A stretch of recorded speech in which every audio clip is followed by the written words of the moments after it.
मैथिली गीत माला के मंच से हम नीलम झा समस्त मिथिलावासी के प्रणाम करैत छी। आइ एकटा महादेव के नचारी गीत लऽ कऽ उपस्थित छी। आशा अछि जे अहाँ सबके जरूर नीक लागत। जँ नीक लागे तऽ लाइक शेयर जरूर करब। हरियर हरियर भांग लगैया बेजोड़, उठू पीसू भांग गौरा, भूख लागल बड़ी जोर। उठू पीसू भांग गौरा, भूख लागल बड़ी जोर।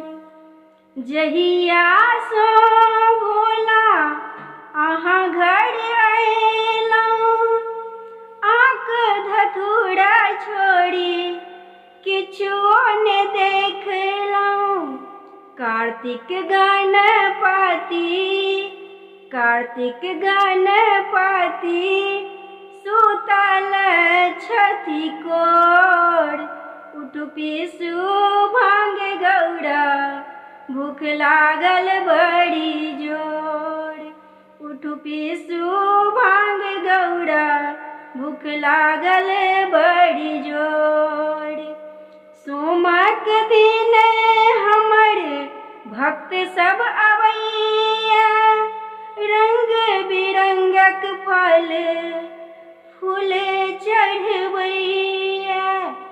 हर हर महादेवक गीत गाबैया बेजोड़। उठू पीसू भांग गौरा, भूख लागल बड़ी जोर। उठू पीसू भांग गौरा, भूख लागल बड़ी जोर। हरियर हरियर भांग लगैया बेजोड़, उठू पीसू भांग गौरा, भूख लागल बड़ी जोर। भांग पिबैते अहाँ बेमत भऽ जाएब, भक्त के प्रेम में हमरा बिसरि जाएब। छोड़ू भांगक गोला, घेवर के लगाऊ भोग। उठू पीसू भांग गौरा, भूख लागल बड़ी जोर। उठू पीसू भांग गौरा, भूख लागल बड़ी जोर।